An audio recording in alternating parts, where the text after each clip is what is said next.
French சக்கரவர்த்தி. அவன் பிறந்த ஊர் ஒரு கோர்ஷிக்கான ஒரு தீவு. அந்த தீவில் ஒரு வினோதமான ஒரு வழக்கம் உண்டு. அது என்னன்னா, ஒரு பெண்ணு தவறான காரியத்துல விழுந்துட்டான்னா, ஒரு தவறான காரியம் செஞ்சுட்டா, ஒரு விபச்சாரத்துல அல்லது தவறா போயிட்டா அப்படின்னு சொன்னா அந்த ஊர்ல என்ன பண்ணுவாங்கன்னா, அது நிரூபிக்கிறதுக்கு சாட்சிகள் கேட்பாங்க. அப்படி நிரூபிக்கிறதுக்கு சாட்சிகள் வந்துருச்சுன்னா அவளை கொண்டு போய் மலையின் உச்சியில கொண்டு போய் அவளை கட்டுவாங்க. சாட்சிகளை விசாரிப்பாங்க. சாட்சிகள் உறுதி ஆயிடுச்சு அப்படின்னு சொன்னா அவளுடைய கடைசி விருப்பத்தை கேட்பாங்க. அப்புறம் அவ கையும் காலையும் கயிறுனால கட்டி அந்த மலை உச்சியிலிருந்து அப்படி நல்லா ஆட்டி தூக்கி எறிவாங்க. அப்படி இருக்கும்போது அந்த அந்த மலையினுடைய பாறைகள்ல சரீரமானது அப்படியே ஒட்டஞ்சு நுறுங்கி கடல்ல போய் விழுந்துடும். அப்படி கடல் வந்து மீன்களுக்கும் பறவைகளுக்கும் அது இறங்காகும். இது அவங்களுடைய ஒரு வினோதமான ஒரு வழக்கம். ஒரு நல்ல குடும்பத்தை சேர்ந்த ஒரு பொண்ணு ஏதோ தவறா அந்த ஒரு காரியத்துல விழுந்துட்டான். ஏதோ அன்னைக்கு ஒரு நாள் தவறா பண்ணிட்டான்னு வச்சுக்கோங்க.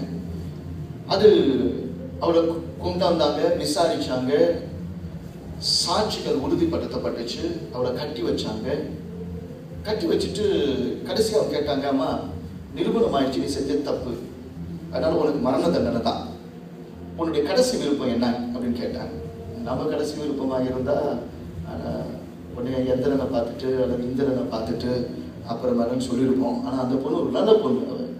அவ என்ன சொன்னான்னா, நீங்க தான் எனக்கு நியாயம் பண்ணாலும் உண்மையா என்னை தண்டிக்க வேண்டியது என்னுடைய கணவர் தான். என் கணவருக்கு விரோதமாக தான் நான் இந்த பாவத்தை பண்ணிட்டேன். அதனால என் கணவரை பார்த்து நான் அவர்களிடத்துல நான் மன்னிப்பு கேட்கணும்.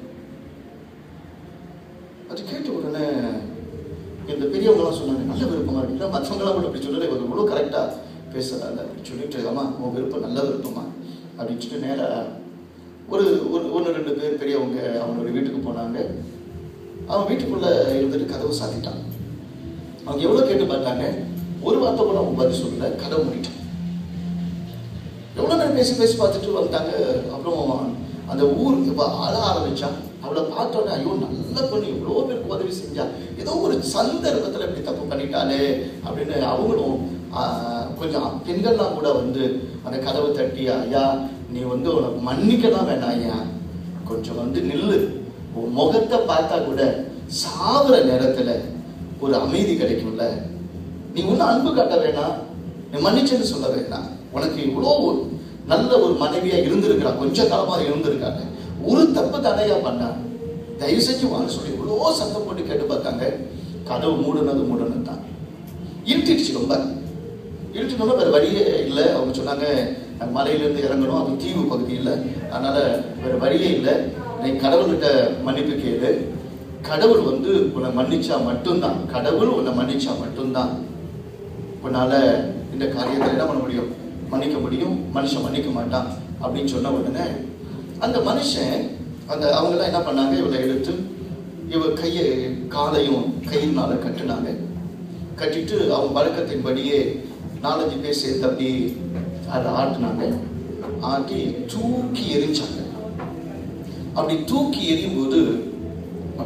எரியும்போது அவ சொன்னா, கடவுளை நீயாவது என்னை மன்னிக்க மாட்டியா, கடவுளை நீயாவது என்ன மன்னிக்க மாட்டியா அப்படின்னு சொன்ன.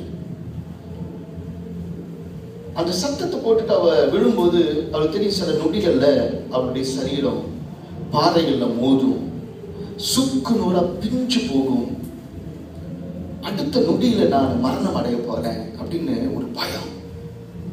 ஆனா என்ன நடந்தது, ஏதோ ஒரு பஞ்சமத்து மேல விழுந்த மாதிரி ஒரு ஃபீல். அவன் நினைச்ச மரணம்ன்றது முன்னாடி தானே தெரியல, செத்தா தானே சொல்லுகாரு தெரியும், அதனால மரணம் தான் இதுதானோ அப்படின்னு சொல்லிட்டு அவர் நினைச்சா. ஆனா உணர்வு இருக்கிற மாதிரி இருந்தது. கையை கிள்ளி பார்த்தா உணர்வு இருக்கு, வலி இருக்கு. இவ்வளவு நம்பவே முடியல.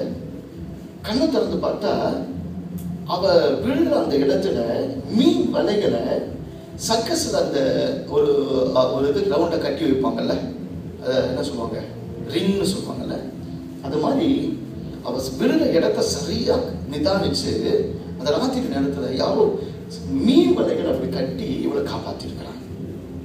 இவளுக்கு ஆச்சரியம், யார் என்ன அப்படி காப்பாத்திருக்க முடியும், எங்க அம்மாவா, எங்க அப்பாவா, எங்க கூட பிறந்த அண்ணன்களை யாரும் அப்படி காப்பாத்திருக்க முடியும் அப்படின்னு சொல்லிட்டு இப்படி கண்ணு திறந்து பார்த்தா